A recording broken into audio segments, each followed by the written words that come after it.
Belladonna era el caballo que más había amado en mi vida, una yegua para ser exacta.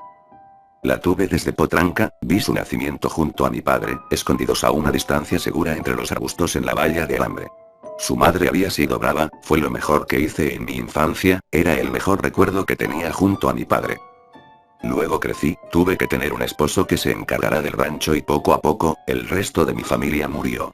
Nunca tuve hijos, resulté estéril, Joey siempre me culpó de ello, tengo las cicatrices de los cinturonazos que lo prueban. Cuando me preguntaba por qué lo habían escogido para ser mi esposo, siempre me respondía a mí misma que era porque sabía cómo manejar un rancho. Cómo mandar a los trabajadores, hacer la cosecha y tomar las decisiones difíciles. Eso me causaba furia interna, puesto que yo también estaba segura de saber cómo hacerlo. Nunca le importó mi opinión, al único hombre que le habían importado fue a mi padre, y aún así, él nunca me dejó actuar sobre ellas. Estoy segura que yo hubiera podido sostener el rancho por mi cuenta, pero no era solo de sostenerlo, era hacerlo crecer, de juntar más riquezas, de comprar más tierras, de tener más y más, tanto que nuestras manos no pudieran gastarlo antes de morir. Ese, no tengo duda alguna, era el deseo más grande de mi padre, y se había cumplido. Solo que ahora no teníamos a un hijo a quien dejárselo. Estoy segura que, de haberme dejado participar, se hubiera logrado incluso más que con solo su mano tomando el mando, pero me cansé de decírselo noche tras noche de la misma forma en que me había cansado de las bofetadas. Suponía que si Joey me trataba así, era porque sus amigos trataban así a sus esposas y porque sus esposas esperaban ser tratadas así. Era la forma de hacerlo por estas tierras, ¿quién podría atreverse a objetar tremenda lógica? No una mujer, eso sí, no yo. La vejez era la estación en que la luna de miel regresaba y los abusos físicos acaban para siempre en los matrimonios, sin embargo, ahora que Joe y yo habíamos comenzado a aceptar nuestras ganas y que el trabajo era demasiado para nuestro ritmo decrépito de vida, yo le tenía demasiado odio acumulado para pensar siquiera en corresponderle de manera cariñosa a los aromacos y besos en la mejilla que de repente me daba tan solo por seguir haciendo las mismas cosas que hacía en la casa por más de 20 años. Nunca había pedido demasiado, cuando todo se me quitó, cuando todo se me negó, tan solo regresaba al establo, a ver a mi hermosa Belladonna.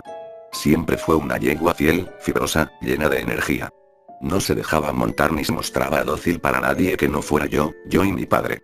No fueron pocas las veces que lloré, abrazada de su cuello, imaginándome que quizá estaba colgada del amor de mi vida, de un hombre bueno y sincero, uno que en verdad supiera apreciarme y me tratará como lo mejor de este mundo. Mi bella Belladonna, con su piel negra como el azabache, con esos hermosos ojos cafés y con su hocico blanco como la marca en forma de diamante en su frente que muchos otros caballos tienen. Pero ninguno era como ella. Su establo fue, durante décadas, el único lugar seguro que encontraba cuando las palizas eran demasiado. Quizá nunca fue un secreto, era después de todo un escondite obvio, pero Joe, ni en su más horrenda furia había querido venir a buscarme aquí. Pero Belladonna ya se encontraba enferma. Vieja y debilitada, se veía como seguramente yo me vería cercana al lecho de muerte. Nunca tuve que soportar la muerte de las mascotas, nunca tuve ningún apego a los perros o gatos que deambulaban por el rancho, y sinceramente, tampoco pensaba en Belladonna como mascota. Ella era mi familia, era mi vida, era lo único que me quedaba de mis tiempos felices. El veterinario la sacrificaría este lunes. No lo iba a impedir, la pobre estaba en mucho dolor, ya ni se podía parar. Prácticamente era un milagro el que lo hubiera hecho esta vez, cuando me acerqué con una mantita caliente y un platón lleno de jugosos trozos de manzana. Joe me había visto salir de la casa, como lo había hecho últimamente desde que decidí que lo único importante en mis días era Bella, con una mirada triste, casi como si lo comprendiera, casi como si tuviera sentimientos. Tomé el arma entre mis manos, me temblaban, pero debía de hacerlo bien si no quería causarle más miseria. Ella me miró profundamente, sabía lo que era un arma, las había visto con anterioridad, y algo en su mirada, algo que nunca podría explicar, me dijo que estaba lista. Que era el momento y lo aceptaba. La bala le dio entre los ojos y mi hermosa Belladonna cayó tumbada de lado, por última vez en su establo. Nunca supe si fue verdad o tan solo otra de mis fantasías diurnas, pero pude haber jurado que toda la paja rebozaba de carmesí y una horrenda piscina se acumulaba en el centro. Mi mejor amiga, no podía esperar hasta el lunes, no podía soportar sus lamentos, el sentir sus achaques casi en mi misma piel. Era lo último que me quedaba en este mundo, y ahora, se había ido. Asfixiaría con la almohada a mi esposo la noche siguiente. Ya no es tan fuerte y no es muy difícil el hacerlo tomar un par de tragos de más durante la cena.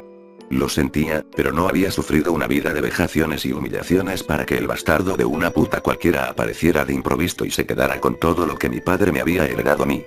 A su amada hija. Joe lo había hecho crecer, y creía en verdad que había tenido una vida en la que nunca se le privó nada. El matrimonio había sido justo desde mi punto de vista. Vendería todo, tan rápido como haría el funeral. Y me iría lejos a despilfarrar la fortuna de nadie en una nueva vida, probar las cosas que nunca había hecho, quizá un estilo hedónico que tan solo los personajes de mis libros favoritos podían vivir. Moriría sola, de una manera que jamás planeé, pero satisfecha. Eché un último vistazo a mi pasado, por encima de la caballeriza, y lo supe. Supe que lo haría.